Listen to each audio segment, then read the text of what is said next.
We are a channel that appreciates its viewers.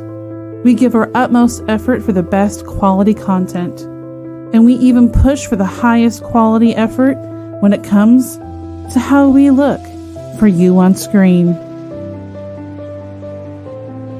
Hi. When I need my skin to look its absolute best when I'm blowing the heads off zombies, I set my ring light to 4700K. Because I care. Maybe he's born with it. Join our community. Join a channel that loves its viewers. Join this channel because we care.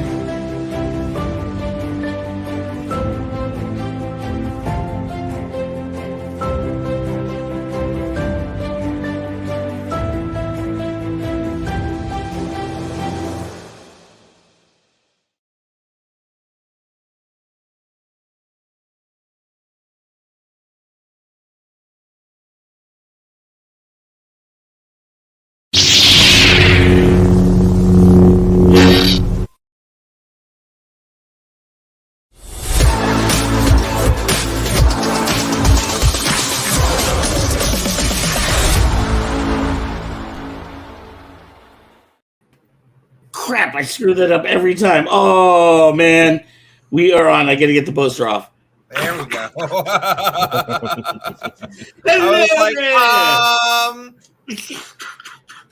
It's like bursting through the banner at like a football game. Everyone pretend they're running. Oh, man. That's about as close as I'm going to come to real running right now. How's everybody doing tonight? Doing all right. Can't complain. Well, yeah, I can. Okay. I won't. It's somehow yet another Friday all over again, and I'm like, what happened to the week? It's gone already. Right. No doubt. This show is only a reminder of what I didn't get done this week. Is that what we amount to now? That's me at every drag show. I'm just like, shit, I still don't have my outfits or songs chosen, and it's today. Wow. Welcome to the way the world works. Yeah, well. How you doing, Forrest? Aside from some sciatica and my middle back muscles destroyed and Holy crap. set back like a few workouts, I'm great. Jesus Christ, you're old. Yeah. You know, Sounds like you've been doing the same week that I've been doing. Shit, my back is still jacked up. I swear, Anthony, you and I are related somehow. Mm-hmm. Wow. It's called Don't Age Over 35. You're screwed. Yeah, Oh. shit. Now you tell me. Hello. And there's Mezzo. That's Wow. John Mass from her new phone. Oh yes. Yeah. With the sticker? Oh, yeah. Do you have your sticker on yet? Get your stickers now. Available on somethingsomething.com. Available now at kybercave.com. And we have new ones too. We have pretty stickers now too. Oh, they're parody. When do we get the pretty stickers? Well, you know what? I need to mail them out to you guys. I need to mail them out to everybody. Just Oh, wait I'll on get me. to it. I'll just pick mine up while I'm there. Talk amongst yourselves. Oh, I'm getting all verklempt. Oh, I'll give you a subject. It's Justin Bieber, the same person as Miley Cyrus. Go. Discuss amongst yourselves. Now that ages us, doesn't it, Ark? Well, I asked a coworker the other day if they'd ever seen Mad TV, and they're like, "What's that?" I'm like, "Oh dear God." Oh my God. Mad TV was the best. How about In Living Color? In living Yeah, color. I grew up on that shit. Yeah. Yes, Fire these are Marshal our new. Wanna do Is that Those are the focused? new ones? in living color. Kyber Cave production stickers. Soon enough, we'll have hoodies and shirts. But that is that, and then we have our new Kyber Cave stickers as well. I sure hope that's in my posters getting mailed to me at some point. I sure hope that you're making one that says Force is coming. Dun-dun-dun. Gotta get that still with my face just to let people know. Great. I Hey, mean- Mets, I hope you still have the posters and all that, right? Mets He does. Mets Yeah. had all of that stuff. Yeah. I don't handle any of the important things. You're only the leader of the pack. I mean, come on. Yeah, I don't know about all of that. I mean, You're the new leader. Okay. I mean, I do have the shirt maker, so I can make shirts that says Force is coming with shirt Forza space. Guys. Yeah, what's up, Danny? Thank you for joining. Do Danny. not spam the chat, Danny. Love you, bro, but don't spam the chat. So what do we got on deck? What do we got what's- on deck for tonight? Let's see. Where Is are it a we? boys' night tonight? Like it's just the boys? Nah, the missus will be here momentarily. Okay, she's running late as usual. She gonna kick your ass. I mean, I'm certain she could actually. Something tells me that Aubrey could take me in a fight. All right, I think let's Yeah. start with this one. Ah, Rest. that's a foreign concept to all of us. Yeah, a little bit. I'll sleep when I'm dead. Shit. Ain't no rest for the wicked. All right, can't No. sing too much of that. They'll turn us off. All right. Yeah. yeah. So let's not get us a copyright. The topics are there. Yes, I got him up. The importance of rest. We all hear about it. We all talk about it. We all know it, but somehow we don't seem to do it. Well, what's going on with that? I know nobody up here gets enough rest. I know Yes. the woman right here doesn't get enough rest. Seriously. So, as it's defined, according to the medical community, rest is vital for better mental health, increased concentration, memory, a healthier immune system, reduced stress, improved mood, and an even better metabolism. Well, I can pretty much say for everyone on the screen, we have shit metabolisms, terrible moods, elevated stress, shitty immune systems, no concentration, memory and mental health that is down the crapper. Yes. We don't get rest. Yeah. You know what helps? Booze. Dad said the same thing. He's like, drinking. Or as we say here in Florida, drinking. When you don't know you have a problem, there's no problem, right? Oh, one big fat ugly problem.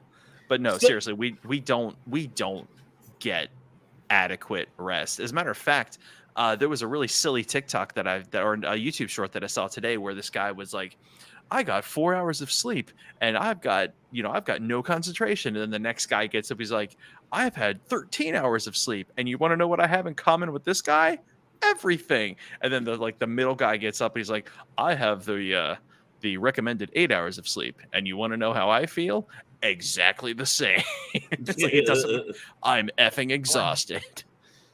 Right.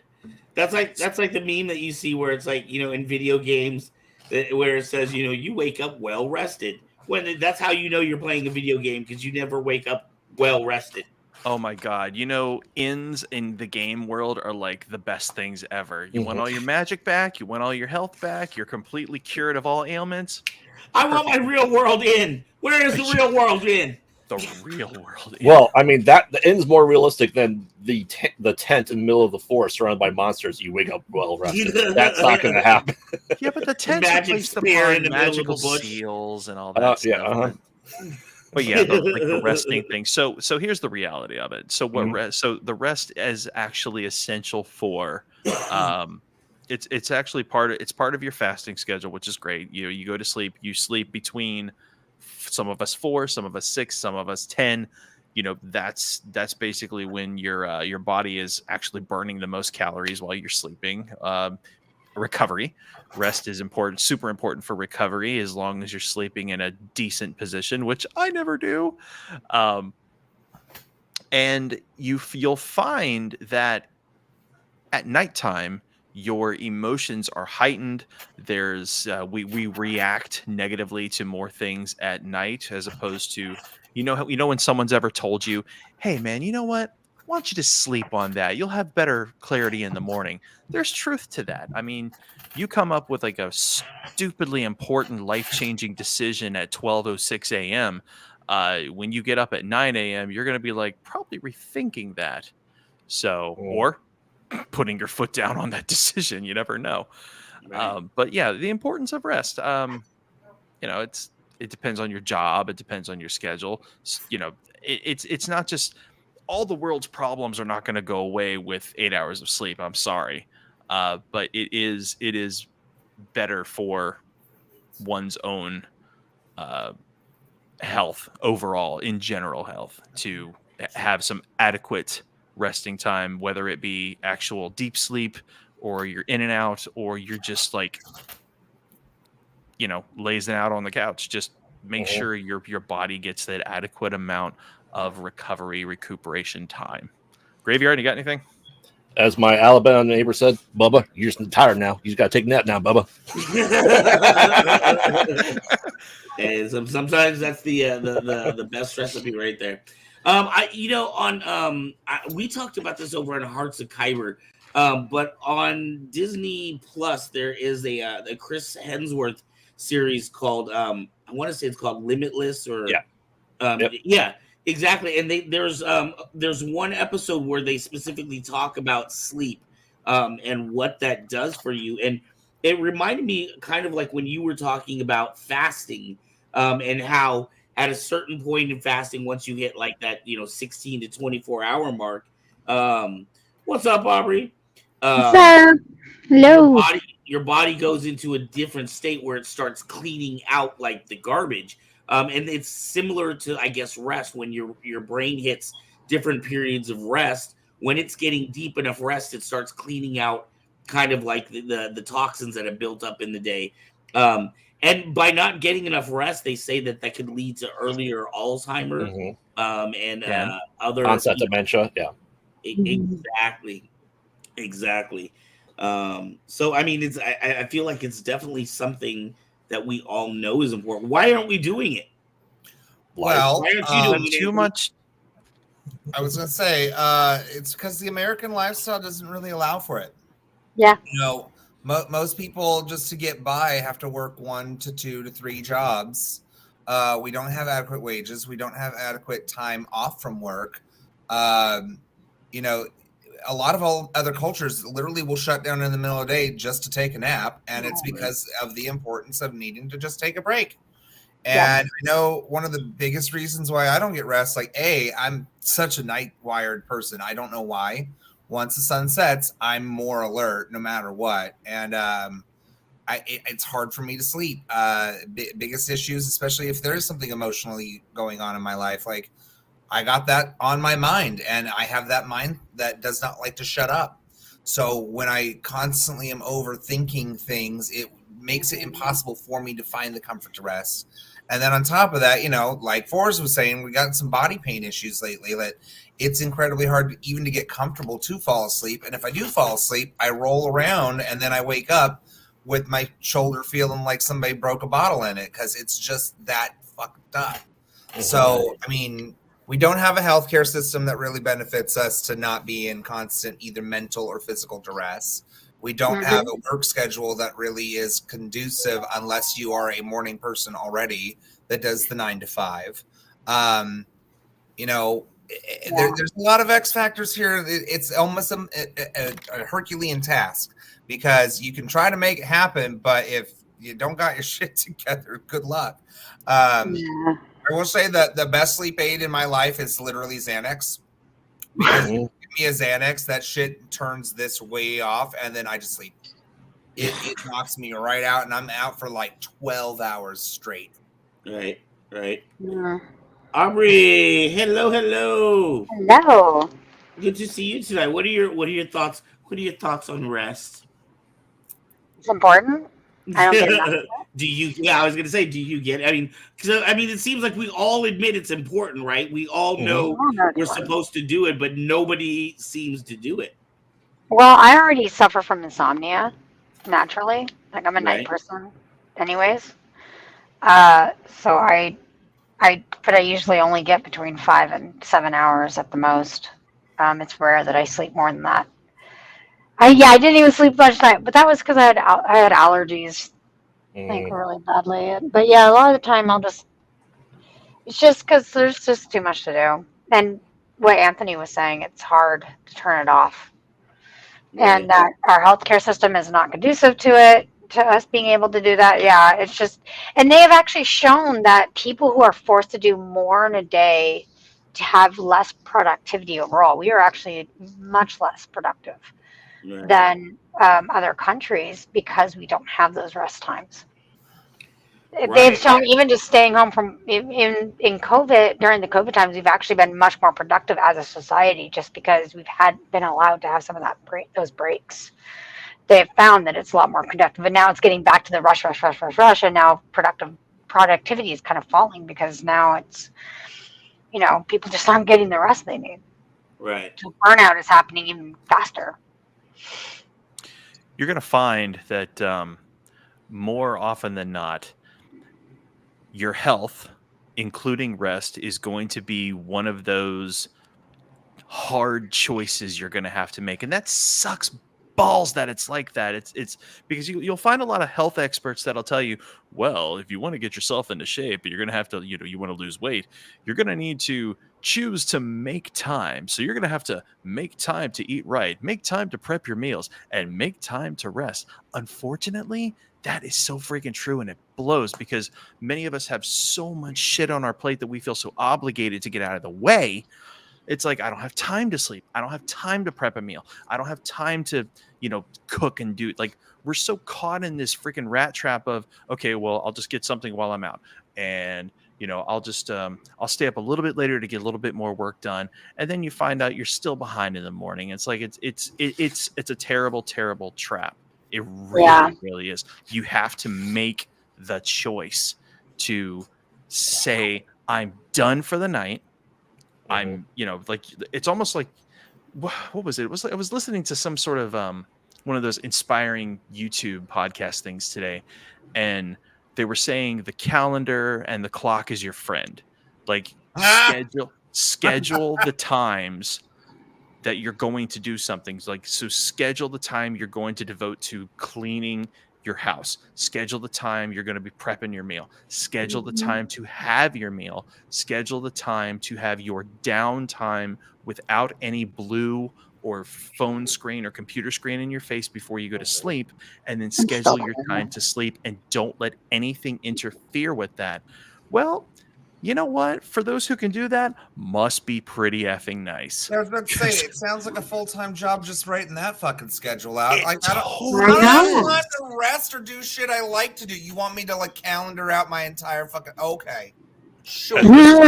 Sure. That sounds like someone who works at home because they got someone paying their bills, but whatever. How about that? Yeah, I will say I do remember back in my my high school days and my college days when I used to have my little planner, and I had multiple jobs, so I had to time out when I was going to do homework and when I was going to squeeze in a little homework between these two classes, or try to find food at this time or whatever. So I do feel like I was a lot more efficient, but I feel like a lot of that kind of sheds as you grow older too. Like, dude, I don't have the energy for that anymore, because that does take a lot of energy and a lot of self-discipline to stay on that schedule. One of the really cool things that I found in my own journey, especially these past... Hi, Anthony. Give me a moment. Especially in these past weeks, I have found, and it's ridiculous, amazing how science works. If I don't go completely balls to the wall at the gym, or I find that I take a day and I have a cheat meal, or I take an extra day off from working out, the day that I go back, for some reason, I'm actually thinner and better toned. Like, it's nuts. It's so nuts, because I'm sitting here guilting myself in my head, like, I didn't work out 2 days in a row. I'm a complete failure. Whereas, okay, stop, shut up, look in the mirror, look at yesterday, look at yourself now. That resting period, that time your body takes to build the muscle and like Van was saying, when he was talking about, it's called autophagy, by the way, when your body is disposing of all the crap. Holy geez, I watched my Saber Rattle interview from 4 months ago and looked in the mirror this morning. I'm like, damn, just in 4 months time. I mean, like, on the scale, I didn't lose that much, but it's all toning and thinning out. It's a slow process, but it's definitely recognizable. Also does trade off and be heavier than fat. Exactly. And it's looking hard at the scale is never a good thing, I think, mentally, because it's not it's not showing the true progress of it. I think looking It in isn't. the mirror definitely makes a big difference. It's just a number. I will say, Just Yeah. a number. I want to say I read before that like whatever you do with your body, it usually takes about 48 hours for it to actively show. Yes, So like you're right. that's the other thing. So you're seeing like a delayed reaction from those times of doing it. And yes, having that time to rest really allows your body to focus on those things too. Mm-hmm. It sucks because I was seeing that, you know, even sleep cycles are saying that the snooze alarm is the worst thing ever. Mhm. Because our body operates in 90-minute sleep cycles. So if you fall back asleep for that like 15 minutes and then you get alerted and woken up again, it disrupts that sleep cycle and it actually makes you more tired. Yeah. So like it was talking about specifically, don't let your snooze alarm be a thing. Like once your alarm goes off, get the fuck up because you're done. Me, I'm notorious in the fact that I will set an alarm. I'm that person that like if I go to sleep now, I'll have this many hours at least, and it'll be like 4, something ridiculously small that I shouldn't be having anyway. But I'll still wake up an hour and a half before my alarm and go, "What the actual fuck, God? Right. Why could I'm still tired? Can I just?" And I'll try to go back asleep, and then I just lay there. And I toss and I turn and I try to find like the video on YouTube that, you know, I'll listen to and it'll just make me knock out. I really got to stop doing that with true crime stories. I love real scary stories. That's what I like. Okay, let's listen to this wonderful tale about how an entire family got murdered. Yes. I mean, I know a really boring podcast you can listen to put yourself to sleep. Oh, the most night sleep. I could try that. I should.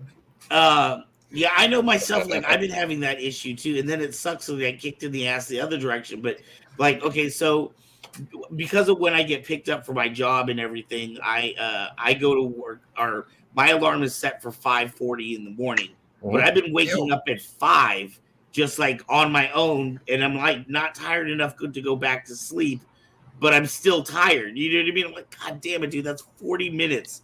40 more minutes that my body could have had, and I just won't go back to sleep. And then I start getting tired at like 12:30, to where if I'm like sitting with the student, and if I'm not actively trying to, you know, do work with them or figure something out, like I'm starting to nod out in the middle of the day. Yeah.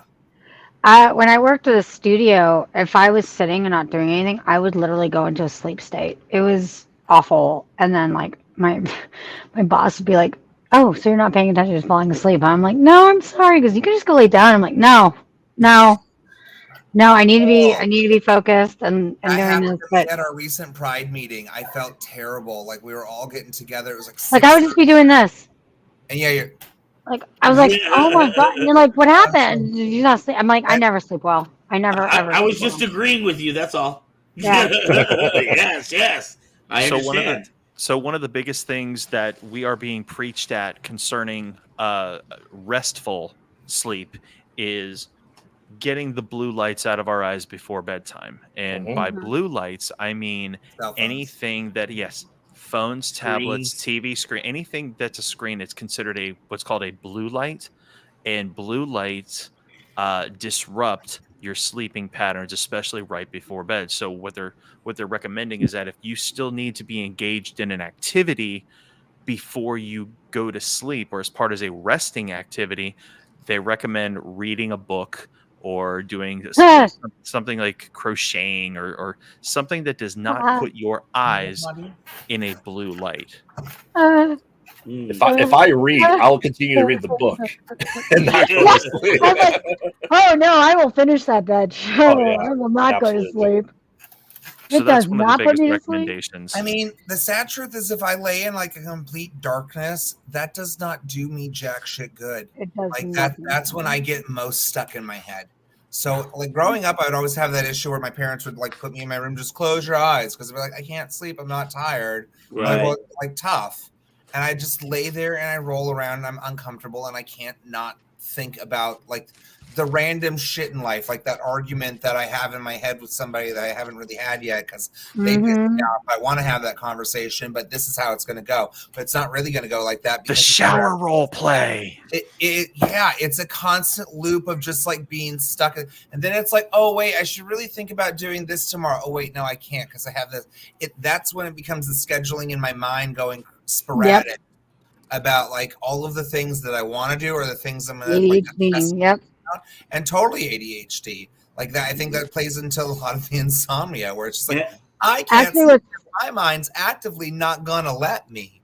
Oh, Matt, I drink a Monster thanks to ADHD. Yeah, no, I actually drink coffee. Coffee will put me to sleep. Lately, that's been my case. I used to drink really obscenely strong coffees for work purposes, and then now it's like I can't because if I do, I get sleepy. Mm-hmm. And that's because you're crashing too damn hard. Well, yeah, and I'm like, am I really diabetic? Like maybe I could be because that was a concern that my doctor was saying to me, but he didn't do my blood test. So I have no idea. Another thing to make me sleep less at night. Health is an issue. So I'm glad I have a fucking doctor's appointment on the 10th.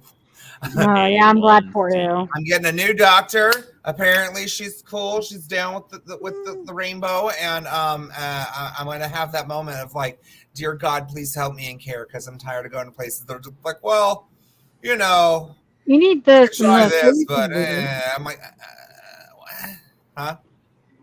God, why is our healthcare system so jacked?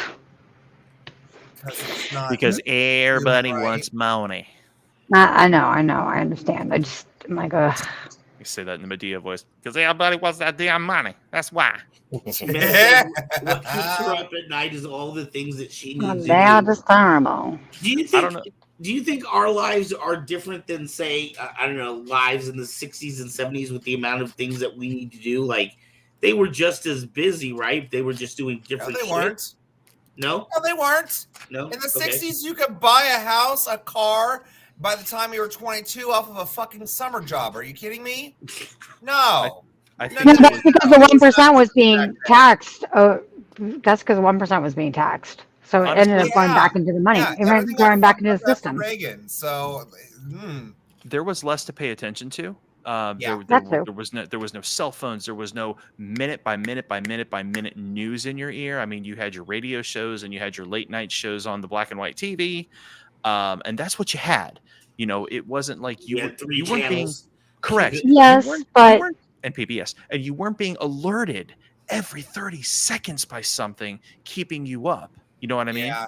Well, and but I mean, this was even a problem even before we had cell phones. So in the 90s, this was was a problem. The things being alerted, keeping up a lot of the I would say that after the Reagan era, we were essentially fucked. I think any way there is to make money or something, somebody's going to try to figure it out and do it. It was different back then. They just used radio instead of the internet, or television. So, and that was just like you always see those like like the old in the 20s, the kid read all about it. The latest. Still trying to. Extra, read all about it. Yeah. So if you guys were to if you could give up just one thing in the evening time that would help you become a little more conducive to sleep, what would that be? Graveyard? The only thing to give up is what I do like this. That's the thing. For me, I know I discussed this before, but because my brain doesn't shut off at night ever, and that's when the depression and all that kicks in. I just have to take a pill that puts me to sleep. So that works really well for me. And then too well to have to have the sleep apnea machine because I won't wake up to breathe. So that's a whole other story. But I was always a sound sleeper growing up until I had our second kid. I was a sound sleeper. Nothing would wake me up. I was getting solid sleep. But after the second kid, I couldn't sleep anymore. And that's when all this started. So it's just, for me, nighttime is, I'm done. Family time's done for me, because it's 10:30 my time right now, So kids are in bed. Wife is, we watch movies or TV, something like that. Then I come and do work like this, or I play video games at night, or go to my parents to do puzzles, just because the night is, I have like I said, have the family time in, that's me time to do other things. Right. So, rest very important, but like say last night after the live stream, had a great conversation with Phil and Forrest afterwards. Then I got mad because of the audio problem, so I'm like, all right, I'm getting a new capture card. What am I going to do to fix all this crap? So I went into that mode. So Thursday nights usually, especially when I'm running the games, I get about 3 or 4 hours of sleep. Wow. Every Thursday. And there's something else that I think is a little bit important that I think we're not discussing. Because specifically we're talking about all of the people here, right? Like all of us here agree that we're not getting enough sleep. Probably the typical person would say that. However, I would say the difference between all of us and some other people, I won't say everybody or even most people, but some other people, is that some people go to their jobs and they sit on the couch and they watch TV and then they go to sleep, and that's that's their life. They take their kid to something to do on the weekends, but they're not trying to do something else to build on a dream, right? Like, I mean, Graveyard has got not only the stuff he's doing with Kyber Cave, he's got the stuff he's doing with DN on top of the show that he started in the first place, which kind of spawned all of its other incredible success. Forrest started off with his own shows, Usual Suspects, and what was the other? You had another show, right? Forrest, Usual Suspects, and Spice, was it, or all the Spice? Oh yeah, we were doing All the Spice, and then Brandon kind of went off and did his own thing, but it's fine. He's still trucking along, and I'm here, so all is well. Anthony's got his drag shows that he is doing and performing every 2 weeks. Aubrey has music as well as acting that she's doing. So all of us are in a position where we not only go to our regular 9 to 5 day job, but it's like we have a 9 to 5 and then we have a 5 to 9. Mm-hmm. This is our 5 to 9 right now. Eli and I are doing Pride this year, so that's like a whole nother monster on top of what we normally have going on. Like, right. Thank the Lord I brought things down to 2 drag shows a week or a month, because if I was still doing weekly, like, I'd be burnt out by now. Like, I would be so. I would probably be hospitalized. Like, yeah, and the job I have is from exhaustion, hit my head on something, and be like, stuck in a bed somewhere. Yeah, and the job. Yeah, okay. And the job that I have is pretty variable right now. My regular job, so it makes it a little easier. But still, I'm doing all this other stuff. So. Right. Well, the creative types tend to, when things are slow down at work, they take that time to go do other stuff that they've been wanting to do for a while anyways. So, cosplayers, musicians, actors, all that kind of stuff. Or if you're just done with life like I am, you fly out to California for half a month. Wow. No, I mean, even we're almost there. I mean, even when I was a brewer, that was my creative outlet for me. So, I was still working my normal job, and then I'd go be a brewer for 30 hours a week. Not because I needed the money, because it's a creative outlet for me. Yeah. So I'd be there, a Sunday, I'm doing double batch. So I'd get there at 6 a.m. I'd leave at 10 p.m. at night. That's just what I did. You're hard pressed to find a Dutch guy that doesn't die on the job at 80 because he doesn't stop working. It's my dad instilled in me. It's just I have to be doing something productive almost all the time. That's how I was raised, and that's how I function, is doing something productive. I feel bad doing nothing. My mom was like that. My mom was the same way. So it took me a long time to learn that anytime I would sit down to watch something, or if I wasn't doing something actively, I was like, I'm wasting my time. I'm wasting my day. Oh God. And I found out that it's like, oh, this is something, because, that was just the thing that you had to be doing something. You couldn't just relax in my house. Yeah. Like, you could always be cleaning or doing chores or, the same thing. But you could always, be doing something else. Like, so it took me a long time. And the only thing that actually could get me to sleep when I had really bad insomnia actually was putting in a movie I've watched way too many times so I could fall asleep to it. Nothing, or I'd put on radio stuff, like my auditory stuff. Like I would listen to Lord of the Rings a lot, over and over and over again, because that would help me fall asleep. It's a repetition of it. But So it's your white noise. it's my white noise. Can I interject something interestingly? From a human development point of view, people that experience PTSD often like to watch movies or listen to things that they're familiar with because they know what's coming. Yeah.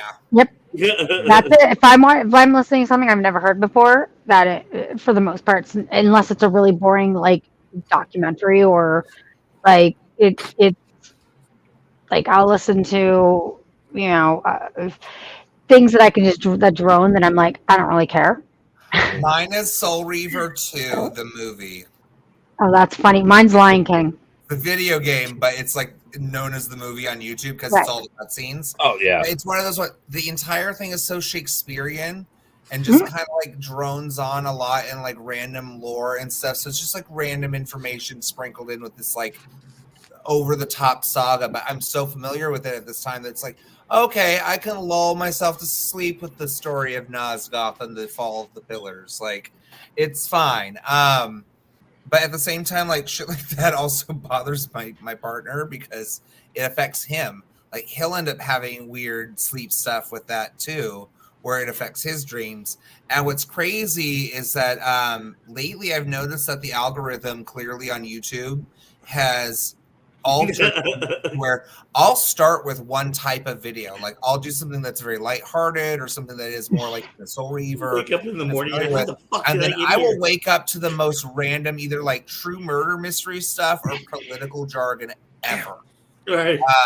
My dream this morning was heavily influenced by something that was talking about like the cancel culture and this and that, and I could hear it verbatim as like conversations that in my dream were having that I was then trying to chime in. Like there was one point that some lady was saying something that was just so over the top, blatantly hypocritical that I was like, do you not see the fallacy in your own argument that you're trying to present here?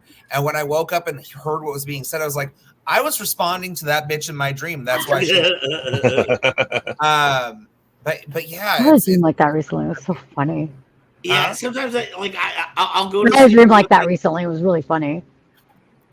It was very vivid too. Like I remember, it was almost like I was in like an afterlife scenario because there's a bunch of people that I knew and a bunch of strangers I didn't know. It was very lush and green, and for whatever reason, the water, like you could see where the green water and the blue water met, and they were like different sides of ideology. Like there was the very conservative side, and then the very like progressive side. And at one point, like I realized I could breathe underwater. At the same time, it felt really weird to do so. Like I did it a couple times. I was like, okay, no, I don't think I'm about that. And then I got up and got in a helicopter. Like, but I don't know where my mind goes. But I get some of the most random, vivid shit. And it's like I could draw the scenery of it. There was a lot of windmills. I don't know why. Yeah, I was trying to turn off my phone in my room. I don't know. I will say I love the windmills over by Fairfield. All of they're great. They're very pretty in the right sunset kind of setting. Or I was like, I could paint that. That looks like a lovely scenic backdrop. But it's also kind of weird because it's a bunch of fucking electric windmills. It is really pretty though. I know with me, I have I like to sleep with some kind of background noise on, and for me, it stems from when I was like 10. Graveyard shaking his head no. So like 13. That. I used to my mom used to work on the ship, so she'd be out to sea, and my stepdad worked the night shift at the sugar factory. So I was home alone all night, by myself. Oh, you're a total latchkey kid. Oh yeah. That was your generation, dude. On to so I didn't hear the house somewhere in the little creaks when the wind would blow through or whatever. And even now, but what's crazy is like I'll listen to like I remember my college roommate got pissed because I used to listen to Nightmare Before Christmas. That's what used to like calm me down before I would go to sleep. Yeah. And then I told Graveyard I listen to his show to go to sleep. Follow me. See, they must be pot at night. Helps you go to sleep. I need a fan. I need a freaking window fan. One of those big cheap Walmart white plastic fans. It's I need that shit in my ear all night. I don't know what I it do have a is. white noise generator, but I haven't used it in a while. Oh, See, it's amazing. I want to create some sort of device that oscillates like a fan, but like it has something that touches me.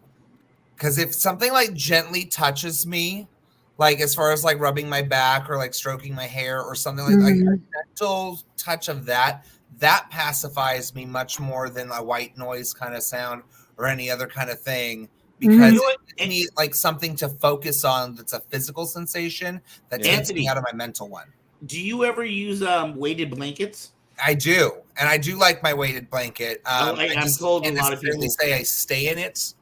Between my husband, my dogs, and my cat, they like to kind of take up the bed, and then I end up waking up and I'm on a sliver on the side that's barely got like a third of the blankets that I did normally have on me, and then I'm also like hanging on to dear life in my pillow, going, "Oh dear God, my shoulder! I'm gonna get out of that!" Like I even told Eli recently, I was like, "This is why I kind of like going to bed when you get up for work, because A, it alleviates the fact that if you get up after I've gone to bed, it won't wake me up. But B, then I have the whole goddamn bed. So I have room. I get in his warm spot and I just stretch out and go, oh yeah. Thanks, Mark. So what I've been learning lately, and it's news to me. Well, I mean, okay, it's not news to me. I mean, I've known this for a while, but it's kind of reactivating, is that stress quite literally affects everything. It affects your appetite. It affects your mood. It even affects the changes in your body when you're gaining weight and losing weight. For me, it's been sucking balls bad because yes, my body is changing, but I've had so many things on my mind lately. I'm way too damn stressed. And this is the real catch-22 double-edged sword about this. If you're super, super stressed, yeah, you're going to have clarity after rest. But stress makes it difficult to rest. So it's like, oh, you'll feel better if you sleep. Yeah, but the anxiety. Get to sleep because I've got a jukebox going in my head 24/7. Yep. And it's always the thought of, okay, what's going on tomorrow, or the shower role play. I hate the shower role play because you have that argument that you lost, and you're in the shower and you're like, stupid. Or you're prepping for the one that you're about to have. Yeah, the trickster called and they ran out of you. Yeah, no, I have that. Okay, so I'm kind of entering into this fun like threshold into my life where I'm realizing I have to step away and just not give a fuck anymore. Like I've had this now too much now, especially with work. Work has been stressing me out hardcore. I've had a coworker mention something to me that I looked bad because he thinks it's due to stress. Obviously, I've been going through a lot of muscular things lately. That's kind of like I reached a tipping point, and I'm having too many people in my ear telling me it's because you're holding on to all this stress, and it's because of you're holding on to all of this shit from work. And really, at the end of the day, you don't make enough to care. Like. Stop caring. Like I had to approach my owners recently and say, hey, look, so as much as like I feel I'm capable of doing the job, at the same time, I don't want to do it anymore. Like being a manager, I don't get anything for it. The extra $1 an hour isn't worth it. And I'm tired of having like the extra 4 tasks under my belt that are giving me all of this mental and physical the rest of my life. So that and like even stuff online, like people on social media and all sorts of stuff with the news, like all these things that do give me anxiety, I'm having to learn to tell myself you just can't care anymore. Well, like, what was that? What topic we had? Was it social quitting or quiet quitting? You're just quiet quitting, bro. You just gave up. No. I'm dealing with too many quiet quitters that I can't do anything to change that behavior. And if I don't have the backing of the people that are going to write the checks to like correct that stuff, if they're not going to care, I can no longer care. Right. It's literally not my business. So I don't know why I'm investing myself personally to care and put people up to my work ethic schedule because they're just not going to. And if they're not going to get any flack for just not giving a fuck and doing jack shit, well, then I guess I can just not give a fuck and not do shit. See, I can now, show up and do my job and still make the same amount of money. Or they can tell you like exactly what the parameters of the job should be and pay you the wage for that. Well, and that's holy just shit, it's what like, a concept. I could still You do want an amazing concept, then we wouldn't have any quiet You're quitters. going to have to give me You're what I kidding. want. No, and to Quiet his point, quitting. to his point, he's absolutely right. Like, in order to, for everybody to stop not caring, everybody needs to freaking care. Like, if nobody takes pride in what they're doing, then what the hell's the point? I mean, and again, this goes back to losing sleep. Why are we losing sleep over this dumb shit? God, I got like the most rosy little cheeks.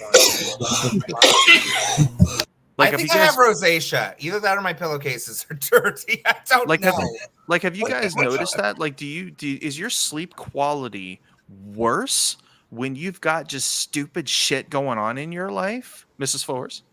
Oh yeah, absolutely. I don't sleep. I didn't sleep last night. I did take a nap, but I'm still so tired.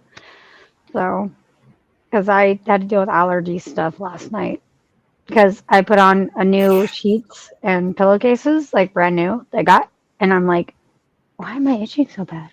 Why is this awful? Why can't I not sleep? Yeah. And I realized, oh shit, I forgot to wash these sheets. So, I guess more or less to. So, yeah. If I have a lot more, if I have shit going on in my brain and it's circling, it's going over and over and over again. Yeah, nothing I do, not even putting on stuff, nothing puts me asleep. I just can't. So I just have to go up. I have to get up and do something. Yep. And then finally that helps me get out of my head enough to fall asleep. So I guess more or less to wrap this one up, the things that, and again, this advice, while it is very helpful, it's also laughable to many of you. So top 6 things to do that is within our power to at least improve our sleep quality. Number 1, Anthony's point. There are certain things we just need to stop giving an F about. And when we stop giving an F about it, leave it there and don't pick it back up again. Mm-hmm. Number 2, this is a funny one, but Mrs. Ford, you'll agree with me. Eat naturally. Eat naturally, meaning if you can't plant it or kill it, don't eat it. Or don't even kill it, or if you can't kill it, or don't kill it. Because actually trauma in animals does transfer over to us, especially if they're killed traumatically. Number 3, this piece of advice comes from a gentleman that I listen to on YouTube. He goes by the name Sadhguru. Freaking love Sadhguru. He's awesome. Sadhguru. Go number 2. What is the cop out? Get her done. Yeah, okay. I hope James, or is that Phil? That's Phil. Your digestion. No. This is why you're having problems. That's a Phil comment. Come on. Numero 3. Digestion. So making sure that you are regular. While sleep can reduce your stress and give you some clarity, emptying your system, going number 2, once or twice a day, which goes back to eating natural. When you eat naturally and you drink water, it flushes you. When you flush and you literally flush the crap out of your system, it actually provides for real. It actually provides some form of clarity. Can I please interject that I had a massage the other day, and quite literally afterwards I downed a huge bottle of water and then had one of the most epic bowel movements of where it hit me in the face and I was like, dear God, okay, she cleared something from me. Those pressure points, I'm telling you. No, she's a miracle. They don't work on me. I'm fortunate to have this lady in my life because she literally can feel my shit and go, did you do this recently? So even with my stuff, I seized up a few weeks ago, like I was saying last time, and she got into my knots pretty bad and really worked it out. But it's crazy to know that I kind of reached that point of the camel breaking or the straw breaking the camel's back. Like it wasn't just one thing. It was the fact that like I did this thing, and it all kind of just culminated in a big old like up tipping point. And stress is a big factor of that.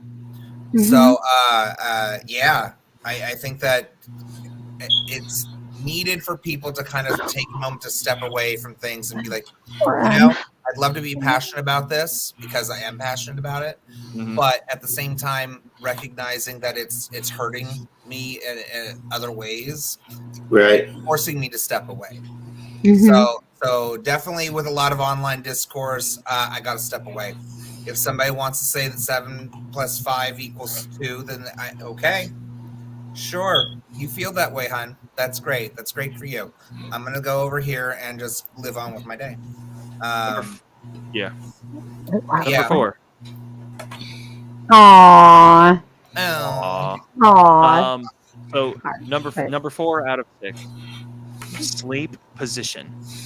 If it's not comfortable, if it's hurting you, don't sleep that way. Just don't. Now, me, I'm a side sleeper. I've always been a side sleeper my whole life. I cannot sleep on my back because for some reason I just can't go the hell to sleep. I experience a lot of pain when I'm on my sides, but damn it, that's how I sleep. But that's the advice they give. Numero 5. You should be sleeping on your back, yeah. Numero 5, the blue lights, obviously. If you can find some other activity to do that does not involve a cell phone, a tablet, a TV, a video game, something like that, again, that's my weakness. I love my me time while everybody's asleep. I can play my Nintendo Switch or my PS5 or put my... I've been playing Legend of Dragoon. Yeah, you haven't. It's been patched, by the way. I sent you that patch They note. patched it. They patched it. I'm patched it. so happy. Oh, good. And numero 6.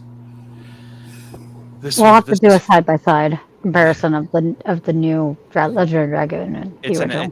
It's just an emulation. It's the exact same thing. Oh, is it? Okay. Yeah. Yeah, it's just now the magic isn't broken and won't like shut down the entire game. And numbers. Let Aaron finish, guys. And then one more, and then you guys can take over. Space. Get it right. Number 6, and we've all heard this one. Don't go to bed angry.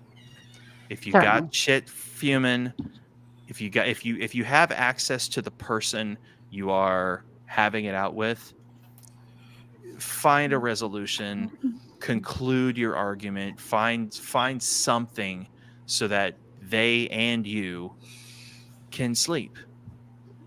You know? And that's the big 6. Can we do it? Sure, we can. Will we do it? So what if it's somebody that you don't have access to? That's a real good question. Meditation? Finding some way to like not think about it? You do the Street Fighter 2V Ryu Hadouken meditation. Start beating up a Honda. This is actually a real martial arts thing, by the way. Lots of alcohol will also just do that too. Drank yourself to sleep. That's actually something we actually did in Aikido. Practice the Hado? Mm-hmm. Doing that, just practicing. No, it was in Kung Fu, actually. When I was doing Kung Fu, that was a big thing that we did was energy. It's just about moving the energy. Oh, Aikido does a lot of that too with the circular motions. It's usually. Oh, yeah, absolutely. Yeah. Van, I got quite far in Aikido, so. Moving from rest into... Ooh, Van with the segue. Oh, we went into a segue. When we finally feel happy or satisfied with ourselves. Jesus, don't start with me. Do not start don't effing start with me. Let's start with Graveyard. We haven't heard from Graveyard in a while. Graveyard. Yes, go. What makes you happy, Graveyard? Do you like dandelions? What's the question? Is it what we do with ourselves when we're finally happy, or what will take to get to that fully happy and satisfied? When are we finally happy? Like, what's it going to take for you to be finally satisfied with who you are? Nothing ever. I'm not that type of person. I am my biggest. Never be satisfied, or you are satisfied? No, I would never be satisfied. No. I am my biggest critic. Everything I do, no matter what I do in my life, I have my dad's voice in my head saying it's not good enough, it's never right enough, and you have to continue to do it. I was forced to do everything until it was perfect. Like literally every stick in the yard had to be picked up before mowing. Every twig, everything, every acorn, all that crap. So, and it's just kind of goes into, I touched a little bit, I think, discern or something like that, is that it's just nothing's good enough. And so it's always in my head. And so I always have, that's where we discussed the imposter syndrome. That's where I get it from. It is from that because, I can always do something better. Yeah. So I always view everything I do as a continuous work in progress. So I think if I ever get to that point where it's fully satisfied, I'll get bored with it and move on to something else to cause me the suffering and grief until I get to that point again. So it's just a cycle that I go through. It's just never going to happen for me. I had my mother. What year is this? This is 2013. So my mom passed right at the end of 2019, right before 2020, and my mom and I had a very difficult relationship growing up, and I very much lived in that shadow of nothing I did was good enough. It didn't matter if I was in student leadership or nothing was ever good enough. And it honestly took me, even as in her last 3 years, I took care of her for the last 3.5 years of her life.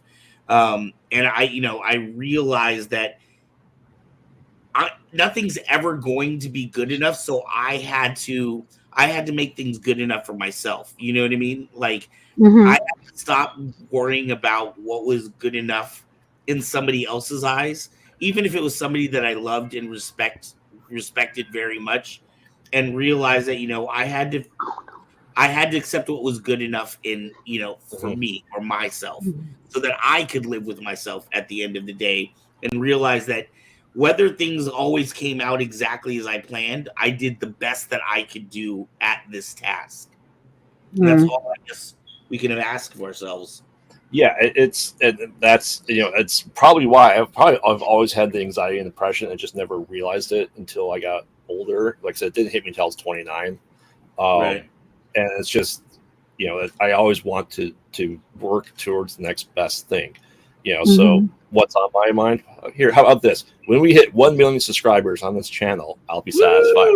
There we go. Yay! So, Are you now satisfied? So it's like I said, it's just a constant work in progress. Because even when I brew beer, it's I brew it, I taste it, I think it's good, I put it out to the public, right? They taste it, they comment, I hear the comments, stuff like that. But I always continue to strive to make that as perfect as possible that I can potentially do. And then I do go to the next problem solving. And that's just what I like to do. I like to problem solve. So I'm always going to have that problem because I like to problem solve and find issues to fix. I don't mean to fuck up your story or anything, but when you were saying when you brew beer, in my head I heard when I grew my beard, and then you said I like to taste it. I liked other people to taste. I was like, what the hell are you talking about? I mean, it is pretty epic and something to be proud of. I'm not My bad. Sorry. I'm gonna have to go rewatch that to hear how the story actually came out. Because in my head, that was a whole different story you just told. I have to say, the Discord chat, when I woke up and I saw there was a bunch of messages in Discord, and I looked at it and there's that picture. I was like, what the fuck is this? What is It's a beard in the bag. Oh, man. So funny. So the story behind that, for anyone that doesn't know, is when Metza was playing Limbo, I was creating a poll in Discord to have an over-under for deaths in Limbo because it was a new game and stuff like that. So Dr. Saber, who's in our Discord community, he's like, what do we win? I jokingly said, a piece of my beard if you get it right. And he won. Wow. So he every once in a while, he's been making comments for the past couple of months. When am I getting the piece of the beard? So when I trimmed the sides to try to make it more in line, I cut it, and just as a joke, I put it into a bag and sent him the picture. Wow. You know what we're gonna do, Graveyard, when this channel hits 1 million subscribers, we're gonna sell your bathwater.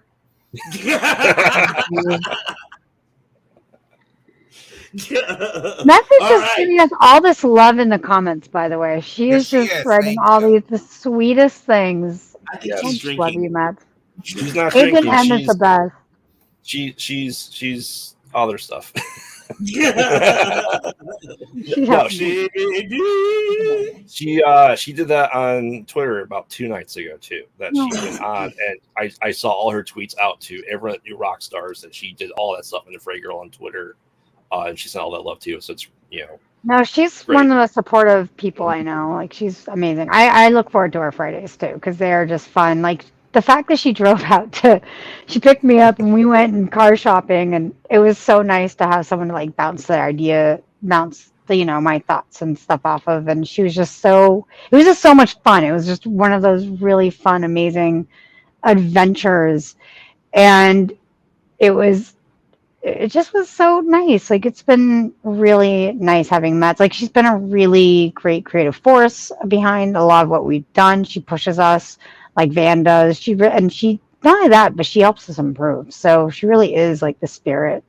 For people in the audience, you got to understand that none of these people knew each other, before coming here. So the fact that everybody's so lovey-dovey and cuddle puddled it's pretty amazing.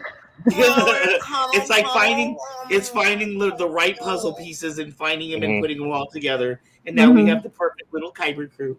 Yeah, and then the last thing I'll say is to help satisfy me in the scratch that I have is what Van we're working on, and to get that going. I'm really excited for that. Are you talking about the other show? Mm-hmm. Oh my gosh, dude! Aaron and I were talking about that earlier today too. I am super excited about that. I see really, really big things. Like I said, I can see that becoming a flagship of this channel. I think that is going to be something people are extremely excited about. And all of you guys, I can see participating and adding a lot, especially with different segments. And Anthony and Graveyard and Aubrey, actually all four of you have extensive video game history knowledge. So in that segment, like, I could just see being because crazy. We're nerds, my dear. We're nerds. I'm extremely excited to do the horror corner. I think it's going to be fun. I can't wait. Like, because that's my big love. I love horror because I think it's just beautiful. And before we sign off tonight, I want to have our predictions for Scream 6. I wanted to have that before this weekend, but it's coming out next weekend, and the show's going to be after that. I want to hear our predictions. Just a short little thing. That's fun. I'm going to be seeing that with one of my best friends. Actually, it was really funny. I had this thing. So we watched Dungeons and Dragons, and when it came out, and we both are like nerds for that movie. It's terribly bad. Terrible. It's so bad. It's hilarious and fun, and I love it. I will watch that. Like, they're like, okay, what are your top, like, that, I didn't even think about that when we talked about guilty pleasures. I love that movie. I will watch that movie anytime because it's so entertainingly bad. It just, you can't take it. I love it. So there's the new D&D Honor Amongst Thieves, and I text her. I'm like, when are we going to watch this movie? Because we have to, because this is our thing. And she goes, okay, but only if you watch Scream 6 with me. And I was like, who else would I watch it with? It's just so funny.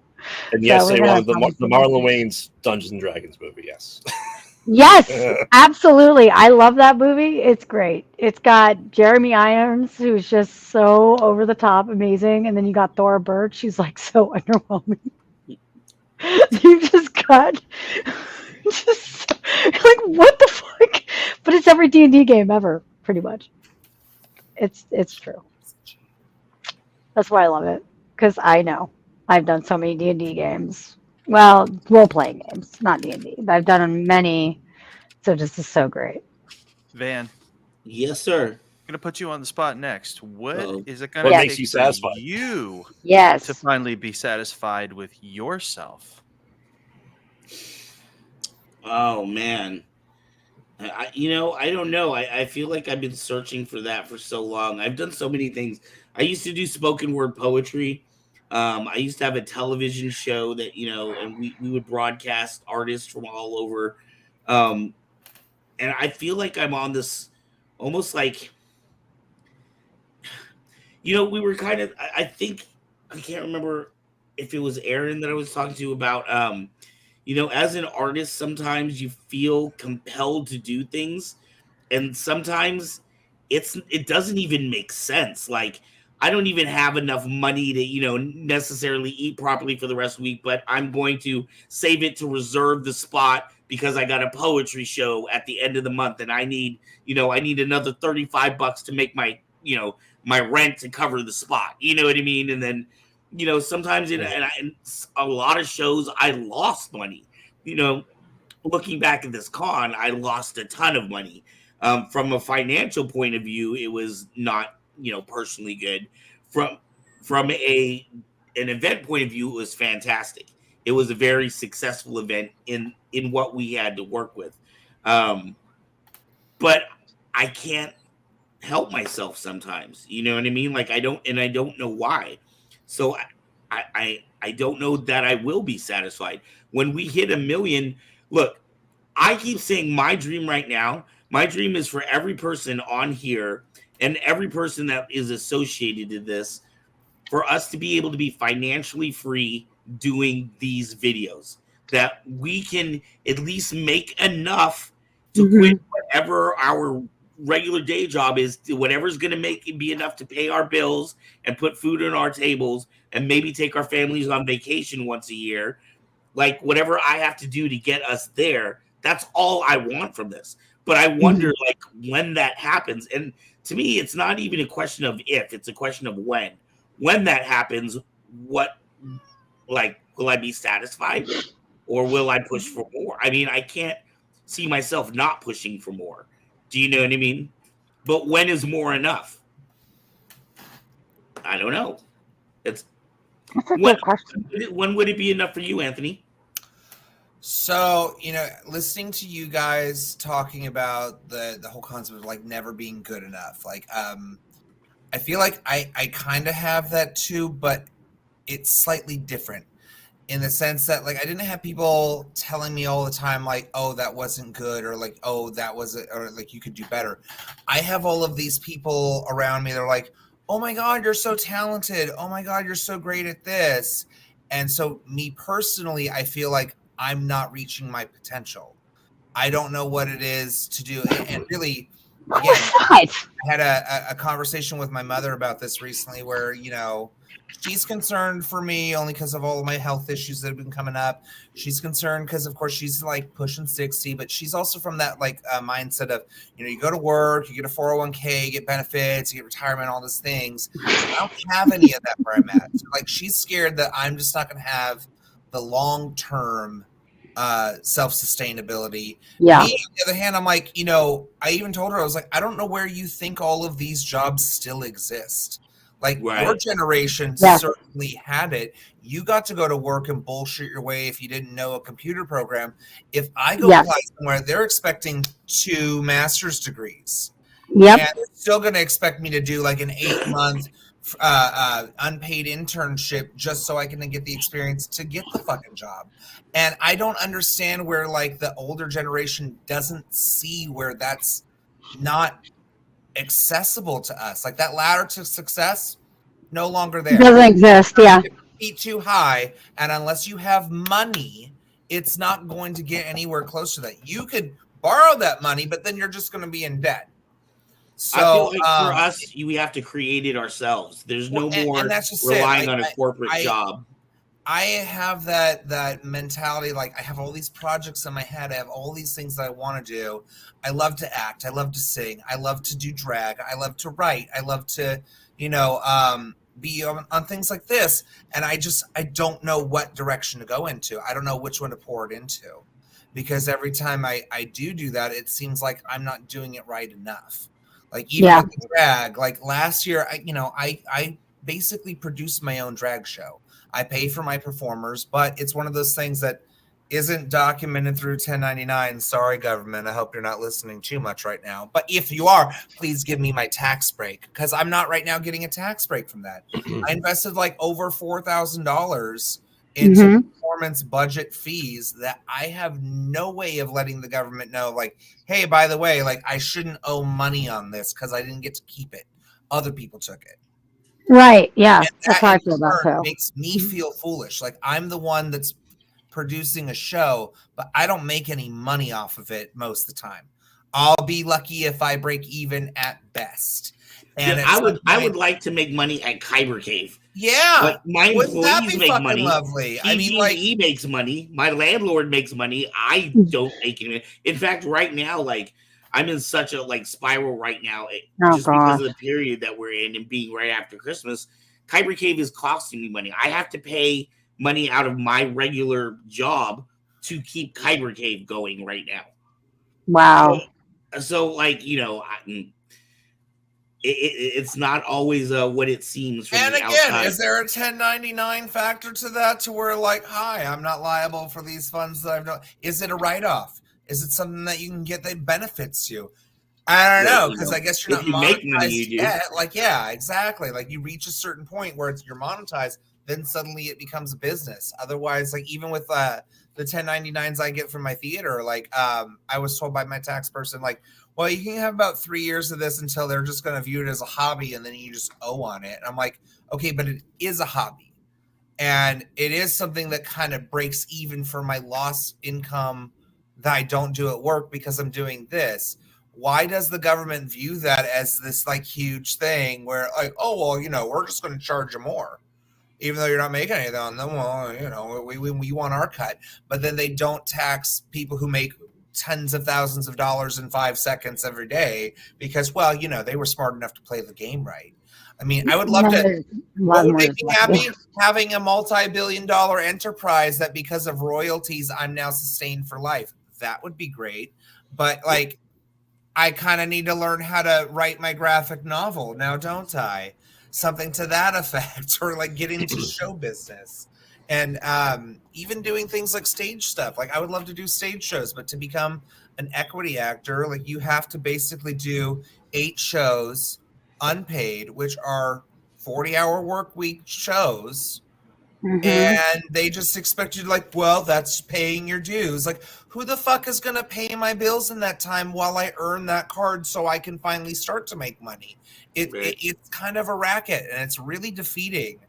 It is. And it does suck because, again, I have all these people you have all of this potential, and I don't know how to reach that potential because I don't know which of these veins or avenues is going to lead to it. Outside of just another trial and error, and just keep on swimming.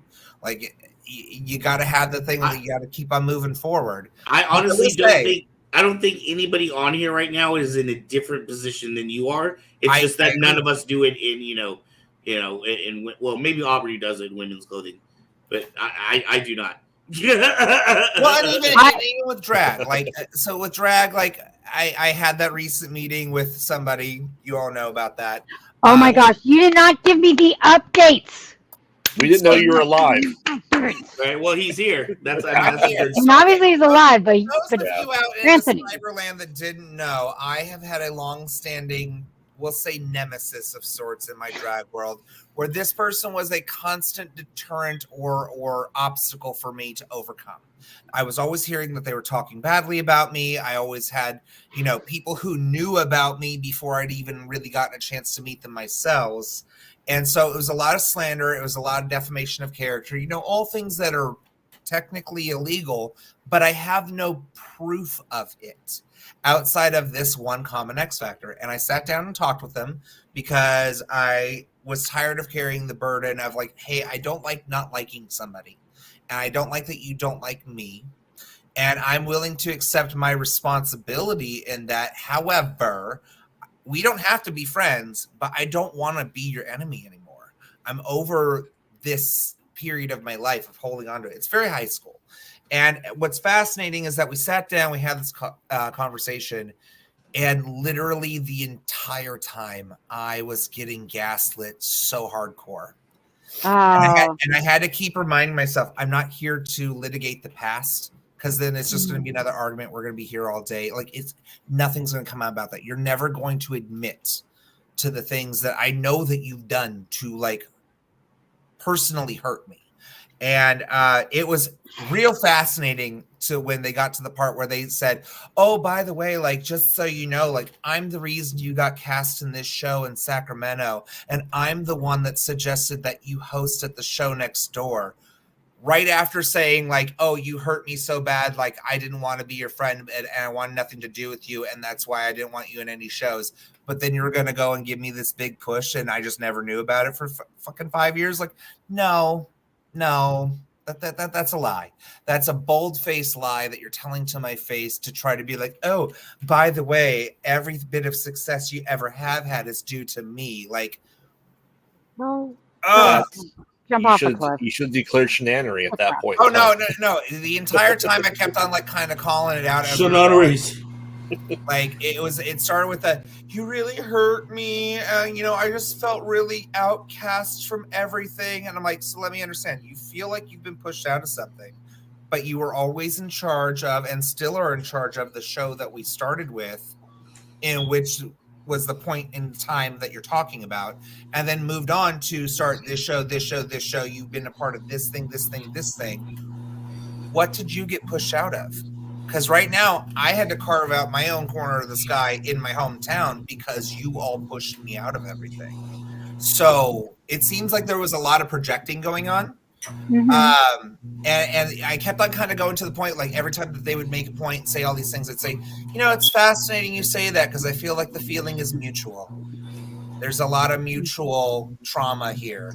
You're saying all these things to me, but at the same time, that's exactly how I felt.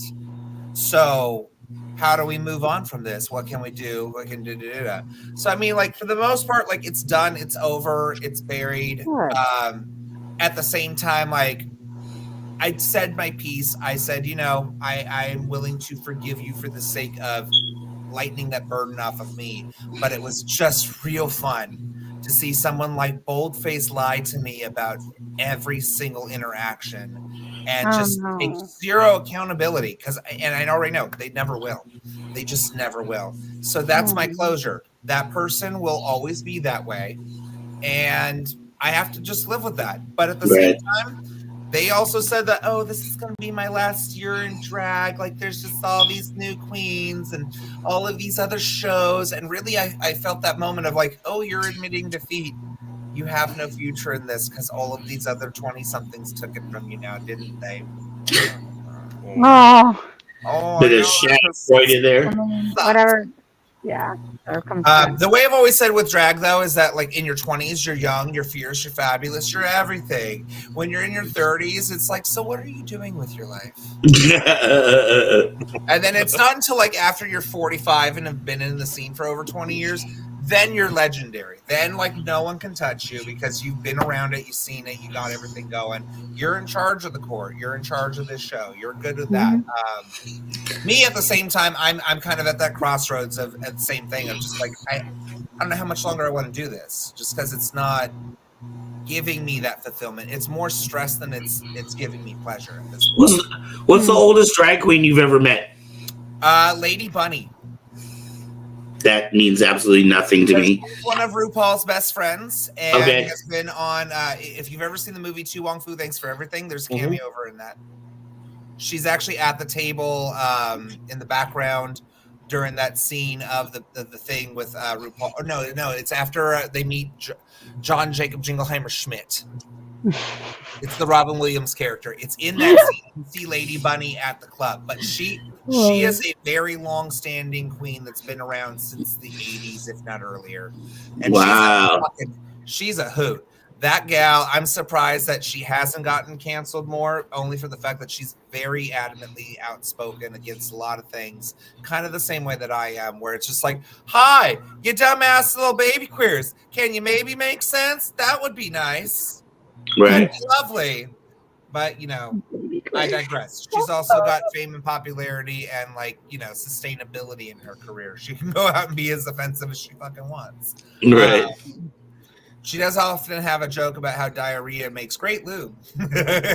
Oh, boy. Yeah, exactly. Wow. That and to throw change at her so she can catch it in her wig.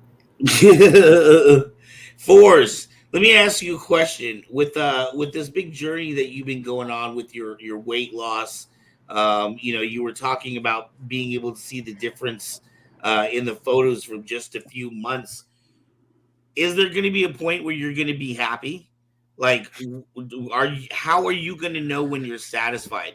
I also feel like, this big trip to California, like, I almost feel like you're expecting to find something particular here. Like, there's a pot of gold and you know exactly where it's at because you've got the pirate treasure map. Like, is there something that you internally know that will let you know that you're happy, you're satisfied, or will you just be craving to lose that next pound or get that next pant size down, or what are your thoughts?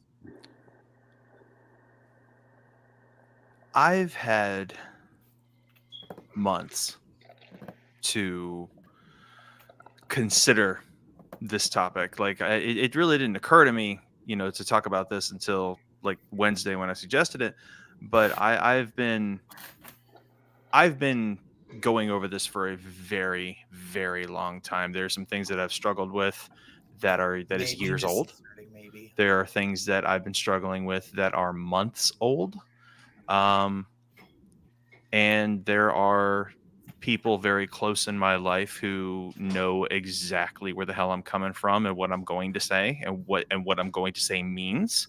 And there are those who don't. So to answer your questions, I'm just going to answer this question. I wasn't able to be so finite as how I'm fixing to be.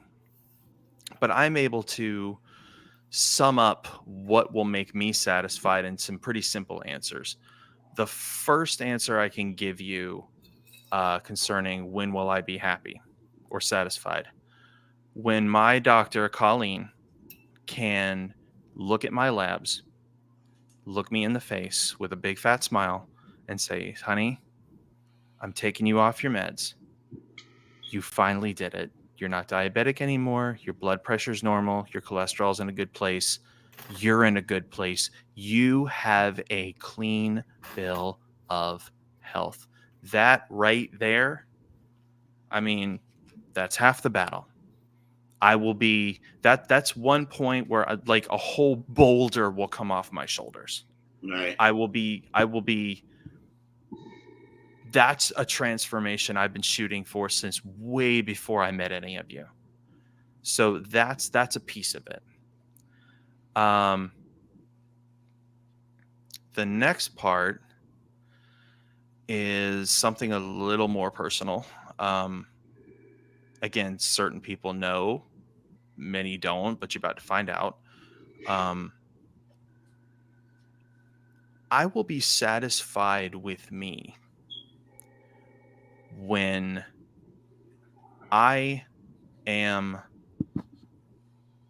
realize, when I see in reality for myself that I am loved in the capacity that I am able to love. Right now, I don't see it.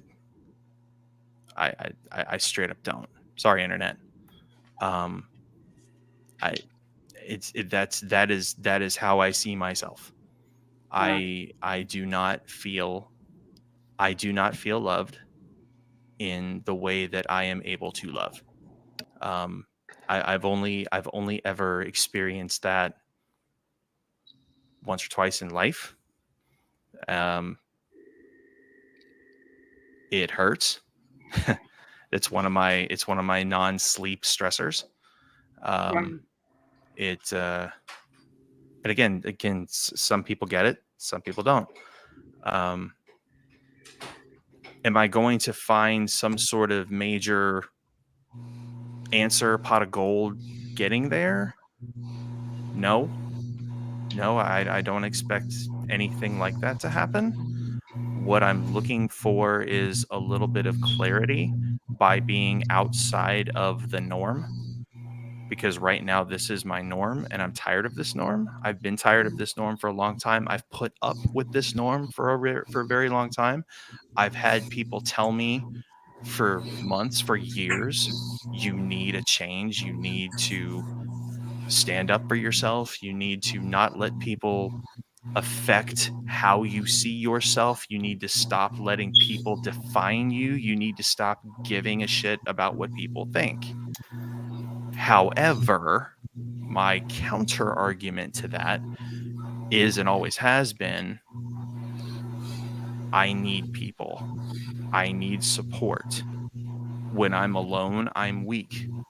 I'm working on getting stronger, but I am at my strongest when I have people who are with me, who understand me, who get me, and who tell me and believe in me and say things like, "You are not alone. You've never been alone.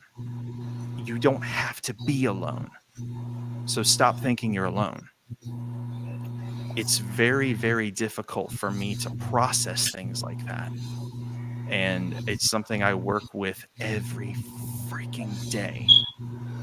A very great thing that has happened to me in this past year is that I have a family of people on the screen who do believe in me, who have consistently been telling me on a regular basis, we don't give an F what you look like when you get off that damn plane. Just do your best and make sure you're happy with who you are. Right. 110%. It has been excruciatingly difficult to get to that point. I'm still not there. I'm still working very hard to the point where now I'm injured because I've pushed so damn hard, and it has now slowed my progress. What helps me is that even though that I'm injured and it's slowed my progress, I'm okay with it because there is still progress. No matter how fast or slow it comes, there's still progress. And at the end of the day, whether I lose 1 more pound or 20 more pounds, while y'all care, you don't really care, because it's not going to change who I am in here or up here. Right. All y'all care about is that I'm at my best here and ready to embrace what's going to happen there so that I'm ready for it. Do I know? Am I expecting something to happen when I get there? No. Am I anticipating something good to happen? Yeah. I want lots of great things to happen. There are magic moments I want to experience, because everything from stepping on the plane to the very last day I'm there is going to be completely brand new to me. 42 years, and I've never experienced these things. So, yeah, I'm freaking ready. Woohoo! But I will be happy when I'm healthy. I will be happy when I'll be happy when I'm loved at the same capacity that I can love. So for us, I will say a couple things. Like, one, it's always been my mantra of don't give him the screen. Yeah, you can't love anybody else until you can love yourself. And having that self-confidence of being happy with what you see in the mirror is definitely a very important thing. I mean, I'll share a story. The other day, I went to work. Like, my normal clothes, I'm very dapper. It's like dress shirt, vest, tie, slacks, all that stuff. I do my hair up. When I have my off time, I take every chance to wear whatever the fuck I want. And I went into work wearing like my casual clothes and my hat that I love, because I love this hat. And one of my regulars was there, and she literally had the audacity to say to me, like, "Oh, what's this hot mess that you got on here?" And without batting an eye, I turned back. I was like, "Hi, I'm sorry. I'm a fabulous hot mess, and who the fuck asked you?" Like, it's none of their fucking business. What other people think about you is none of your business. And my second point would be, you're saying you're looking for love from other people to what you give out. And the question would be, is to what capacity? Is this a platonic love? Is this a familial love? Is this a romantic love? Because all of those things are different and feed different parts of you. I will say I feel very blessed and fortunate that I have a partner like I do with Eli, because of the fact that he and I kind of help each other out where we feel weak.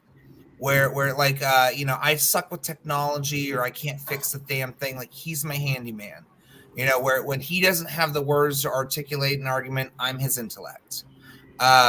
We make a point to make each other laugh on a daily basis, and it usually comes from the just most random, innocuous things. Like I'll just blurt out some stupid ass comment, and it just cracks them up. So, I mean, my best advice would be is to find people who make you laugh, because that will always be something that fulfills you. Like you said, everybody on this screen, we all love you. So I hope that gives you a little bit of, oh God, what's the word? Not satisfaction. Validation. Something positive in that light. Yes. But yeah, I hope it eases that burden off of you. As far as the whole thing, looking in the mirror, I share with you, I'm my own biggest critic. I always say the same thing of like, God, I wish I could just lose this bit of weight or this. I'm always comparing myself to all of these little fucking 20-something queens out here that weigh 100 pounds soaking wet, and it's just something that's not realistically attainable for me. And I've had that coworker who's like, you are the most self-critical person on you, and you're always talking about your weight, and you're not fat, Anthony. Like, why do you say this all the time? And it's like, because according to GNC and to the gay community and to the drag world and every fucking article of clothing I buy online, I'm extra, extra large. So it makes me feel that way. And it's fucked up that our clothing system is like this. Seriously. I am not a plus size girl, but at the same time, I'm a hefty bitch when I shop on Amazon. That's for damn sure. Because if I buy anything else, it's gonna fit my thigh. Like I go shopping at Ross and I look at these cute ass cocktail dresses that I pulled off the rack. I'm like, what toddler was this made for? What stick of a human being fits in this? Because that's not a healthy look either. So yeah, it's a struggle, it's a journey. I'm here for you. We're looking forward to seeing you. I can't wait for you to come to this drag show. We are gonna do a whole Comic-Con theme just for you, and I hope to see as many of you there as possible that can come. And why do you do this to me, Anthony? Is this on a Friday? Goddamn night off, Aubrey. Call in sick. I can't. It's a Wednesdays, right? Yeah, it's a Wednesday. God damn it, Anthony. You don't have a substitute, not one. I could try. I could ask. I will try. Have a whole month to figure it out. Hey, I'll tell you what. Wow, that's a really heavy fan sound. Yeah, that's huge. It's a huge. I think it's me. I think it's me. It is me. It's a damn ice change maker. the battery and change the battery on your smoke detector. Yeah, too. I know. Okay. If you have, I'll tell you what, Anthony. I'll even do you one better. If you have the karaoke non-lyrical version of "Today for You, Tomorrow for Me," I'll get up on stage and do it. I mean, it wouldn't be the first time I've done a Broadway type thing. There won't be a karaoke screen to do it. You'd have to learn the song. I know the damn song. Oh, okay.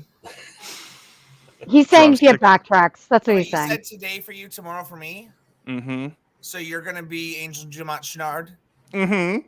Okay, we can do that. I could totally do it. I can make that happen. I will make that happen for you. Here's okay. my friend all the way from Florida. Straight as an arrow flies. All right, Anthony.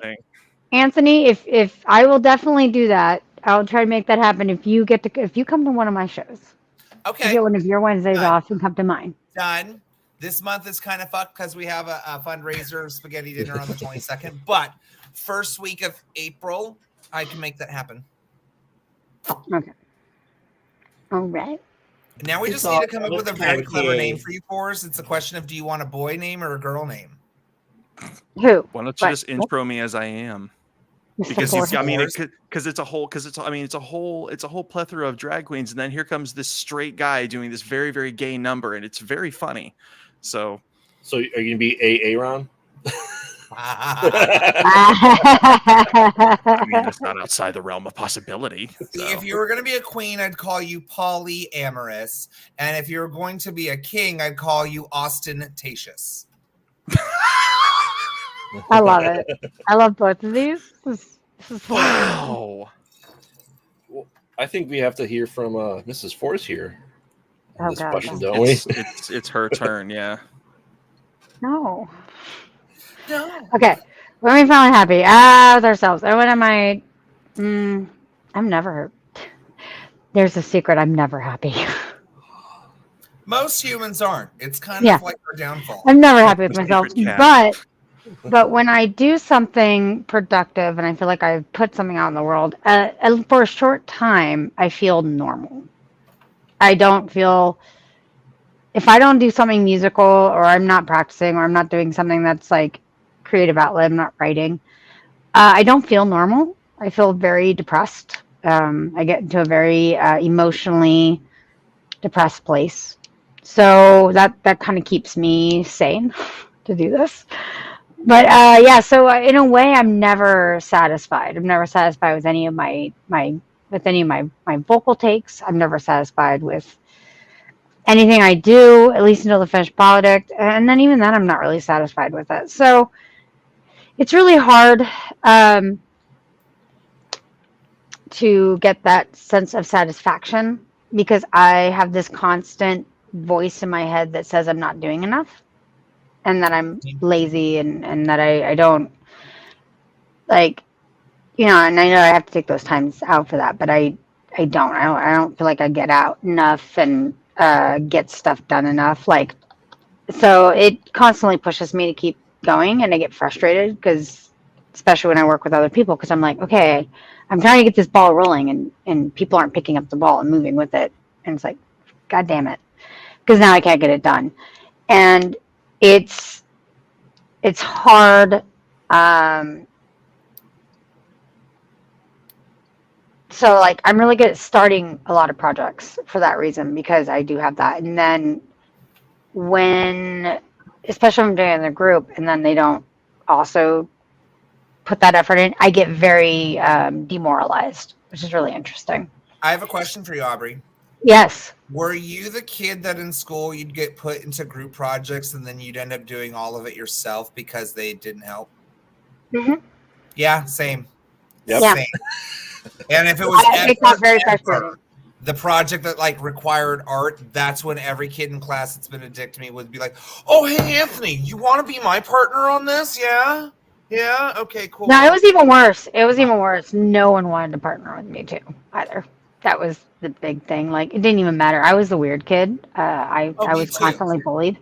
So yeah, no one did. The only time I ever got the recognition like that in school was when I was in the talent show in 8th grade, and suddenly I became the opera girl. What song did you sing? Think of Me. I was about to say, is it Think of Me? Yeah. Think of me, think of me. I think we were all the weird kids, so. Yeah, I think that's true, but it's just funny. And then I also was one of the poor kids, so it's like I didn't even have the resources to make good stuff. It just sucked. Like I was like, what? Like so doing all of that, like it's frustrating. It gets really frustrating. I feel like being poor and being weird kind of goes hand in hand. Yeah, that's true. You're already like kind of an outcast. It's like, oh, what? You don't have the current jeans that are in fashion?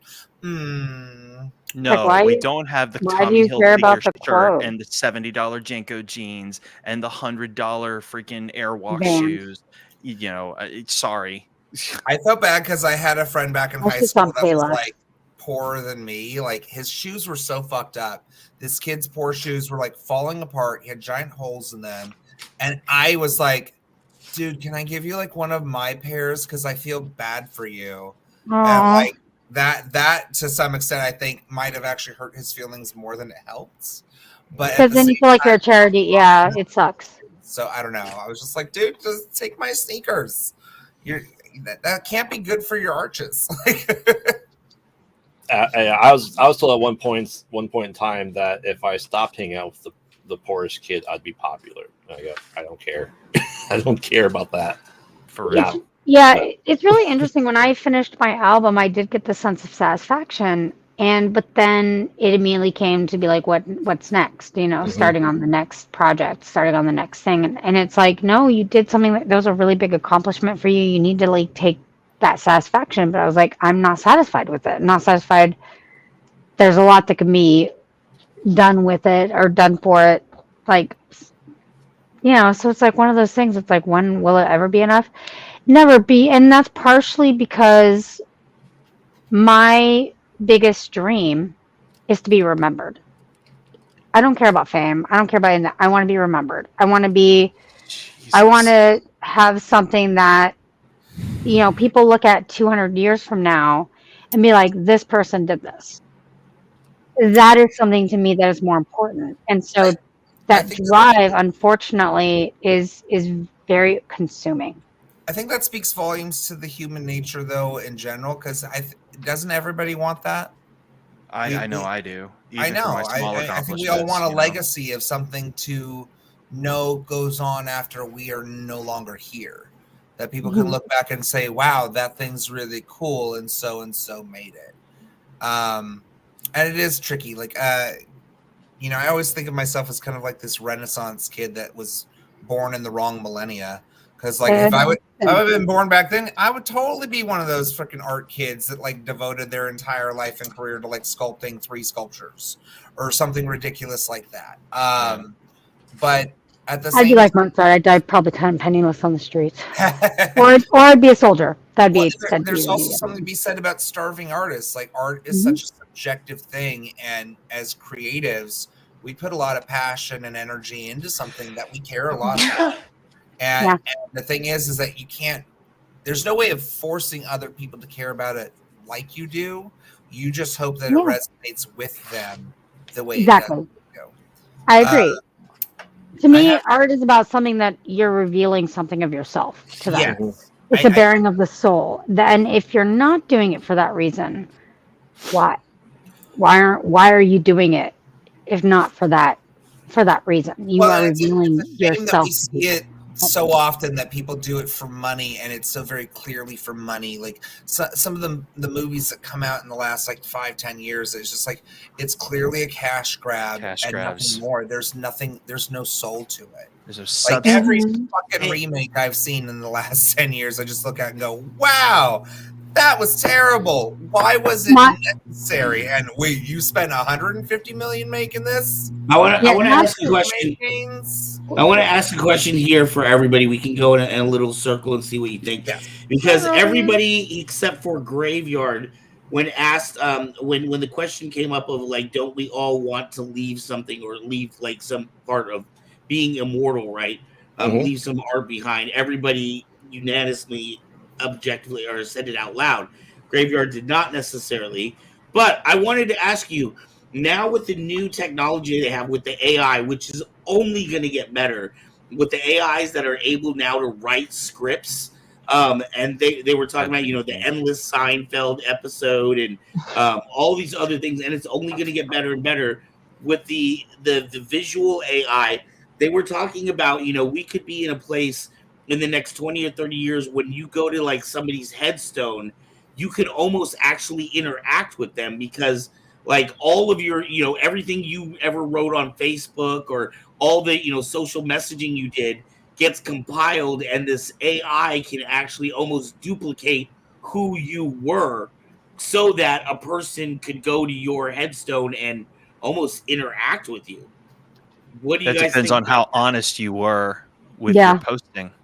You could be the most timid little thing and then post like a complete douchebag, and then you'll be remembered for being an ass clown. So hey, if they want to be a troll, they can say a troll. Fair. Well, there's also plenty of disingenuous people that, like, put on this mask for others that would also be just as disingenuous and dishonest. Like, that's not that person.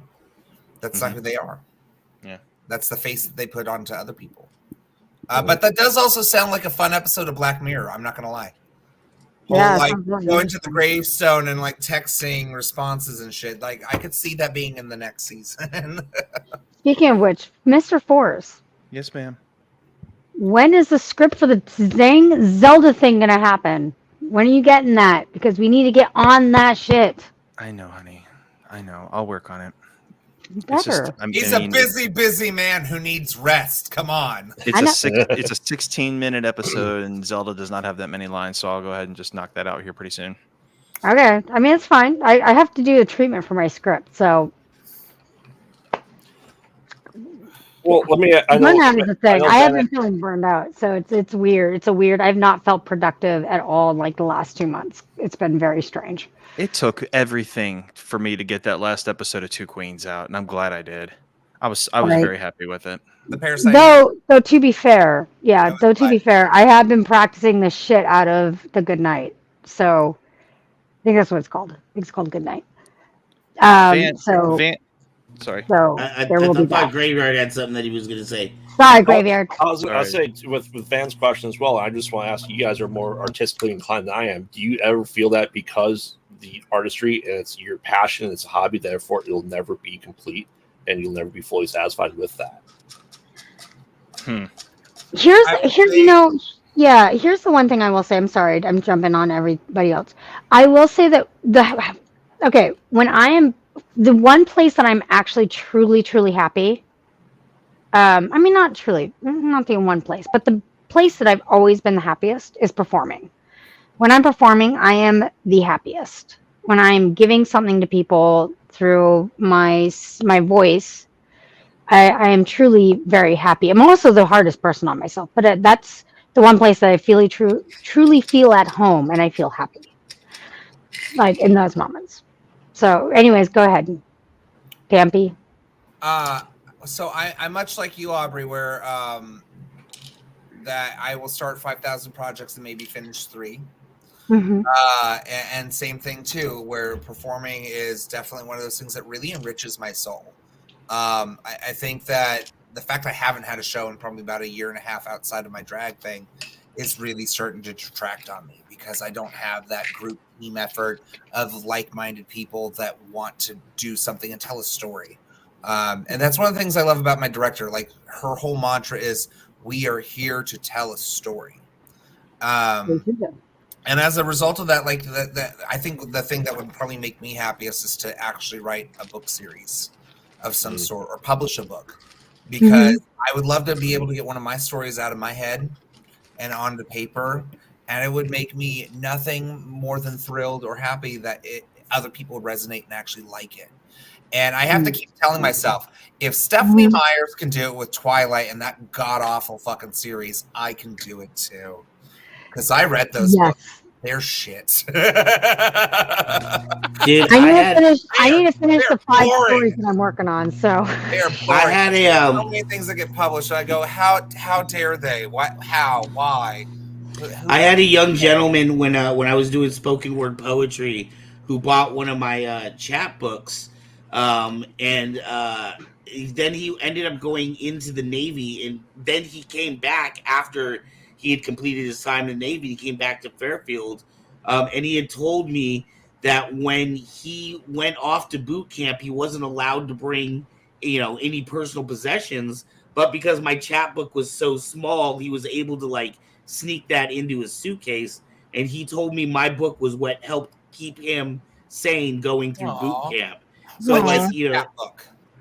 it's basically just a short. It's got like 15 poems in it instead of being a big book. It's maybe 30, 40 pages or something, 20 pages, depending on how long your poems are. Phil. That's awesome, though. It's an amazing feeling to know that something that you've done. Friggin' Aaron's son came on to Hearts of Kyber to let us know, that he actually liked the show. I actually joked. I was like, hey, when artists say, well, as long as I've affected one person, then I've done my job. I was like, we can shut the show down now because we've affected one person. But, of all the shows, that's the show that I would least have expected, a teenager to get into. I think it's a great show. I've watched it a few times, and it's actually it's really great. I've learned a lot. I've learned stuff. I just can't be on the whole time because I'm busy doing other things. Like now we have a script writing class at the same time, and it's like I need to kind of pay attention to that. right now, just because I've been writing scripts and I need to know how to write them properly. Well, I appreciate it. Thank you very much. But I think it's a great show. I really enjoy it, and I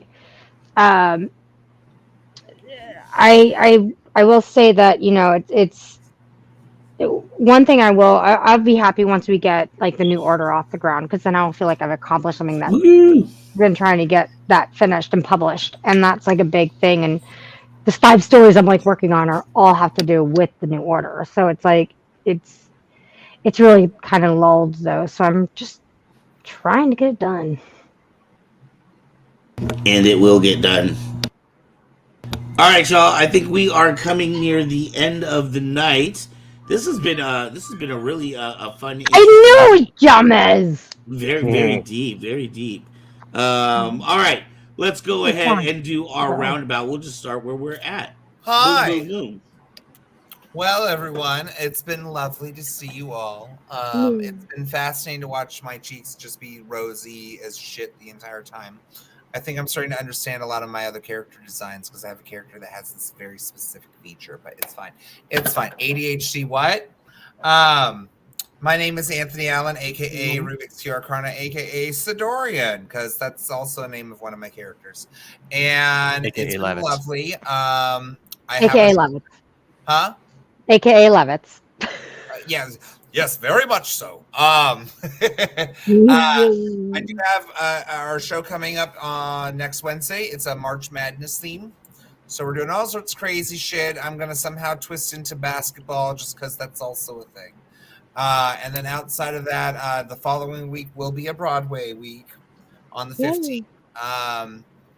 Outside of that, you can find me here most Fridays, if not every Friday. It really depends if I get like another side gig or I got to cover a shift. Other than that, it's a pleasure and a privilege always. Get some rest, people. If any of you have Xanax, please give it to me. I need some rest too. I don't. But otherwise, it's always fun to come out here and kind of bare our souls a bit and get that burden off of us. So I appreciate you all. Thank you very much. All right. Hello, I am Graveyard, co-host of the Mostly Pod Out at Night Mostly podcast. We discuss all things horror-related, movies, reviews, stuff like that. So we release that every Wednesday at midnight, wherever you get your podcast. You can follow us on Twitter and Instagram at Mostly Pod Out at Night or Pod Out at Night.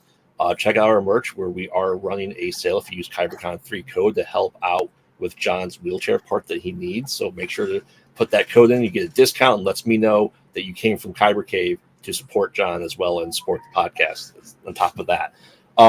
Also, you can find me Retro Alcove, which is a pre-recorded show that we release on Monday nights. You can find me on The Build on Thursdays, and right after that, Kyber Cave Gaming Live, and then Kyber Cave After Dark, and more stuff coming out. On top of that, I want to encourage everyone to join our Discord. If you want to talk nerdy to us, talk nerdy to us. Join our Discords. We need you there. We want to hear everyone's thoughts in the chat. Tell your friends, like, subscribe, comment. It helps us know what you like, helps us grow the channel.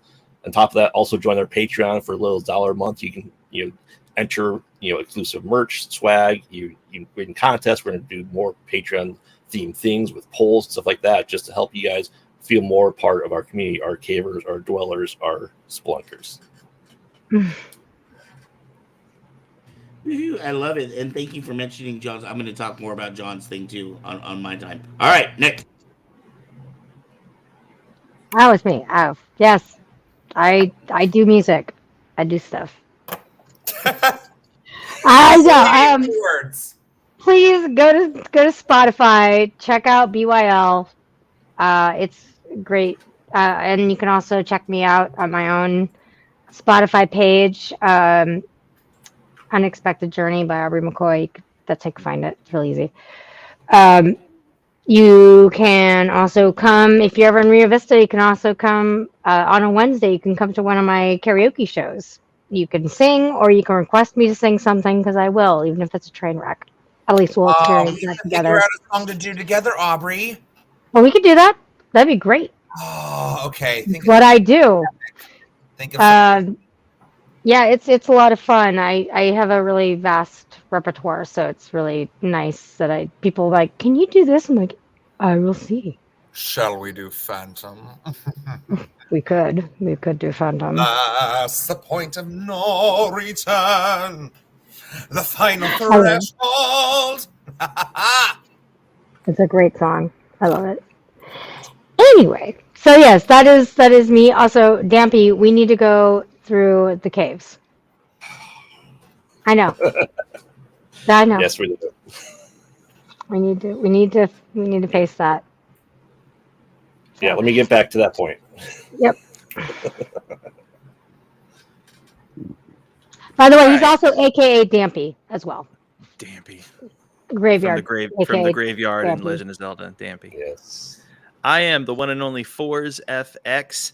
You can find my work on saberfont.com. If you pick up a saber, we highly encourage you to get one from kybercave.com. Go over there, support the store, get your saber, look for them at the cons in California when they're there.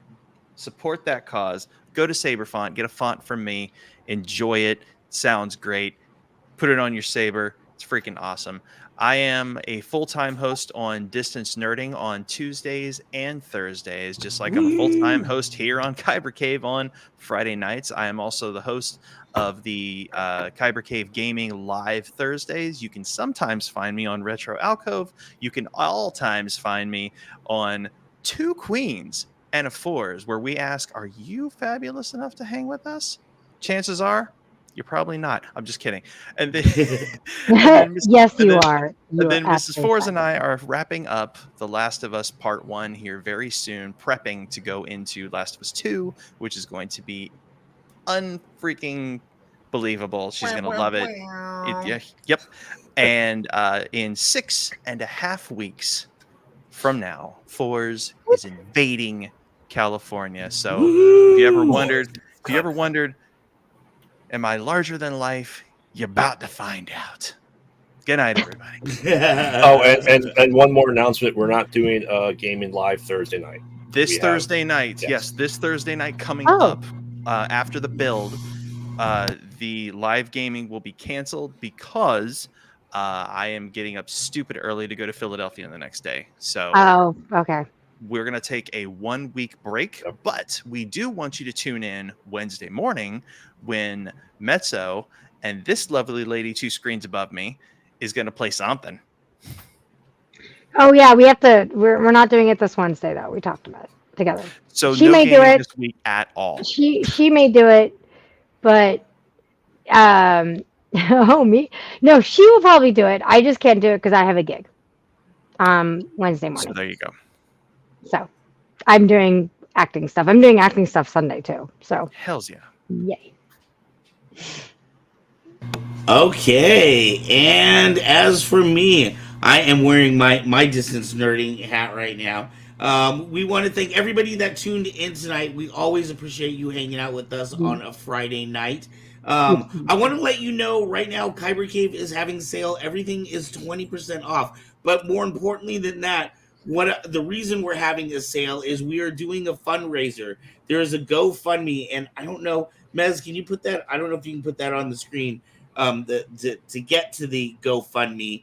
But there is a GoFundMe for one of our own producers, John Holtz, who does Beatdown and Hearts of Kyber. Basically, he's been fighting for the last couple of years with insurance companies and with Medicare to get a certain piece on his wheelchair fixed. He's had the same wheelchair for like 15 years, and now his wheelchair is so old that they don't even make replacements. There's a whole brand new model. So he just needs one little piece fixed, but they don't make them anymore. So now he's got to get a whole brand new wheelchair just because of this thing, which he's been fighting to get replaced for years and just hasn't happened. So sometimes we've got to take care of our own and make it happen on our own. So a portion of all the proceeds for the next 2 months of any Kyber Cave sales will be going to John's wheelchair fund. Of course, you can put in your own private donation. A few people have already, and you can help John out. He's a fabulous producer. You can check him out on Beatdown and Hearts of Kyber. So I did want to make that announcement for Kyber Cave, for Kyber Cave in general. And we are going to be at SAC Anime. I am very excited. We have been on the wait list for over a year trying to get into that place. And now finally we are going to be there. So that is the next time you will be seeing Kyber Cave out and about in the wild, is at SAC Anime coming up here in like 2-3 weeks. Woo-hoo. All right, y'all. Thank you so much for being with us tonight. And next week we'll have our little outro thing. So I don't know where it is. It's not in the side. But we love you all. Have a beautiful night, y'all. Peace. Bye, everybody. Good night. Bye, say wrong. Yeah.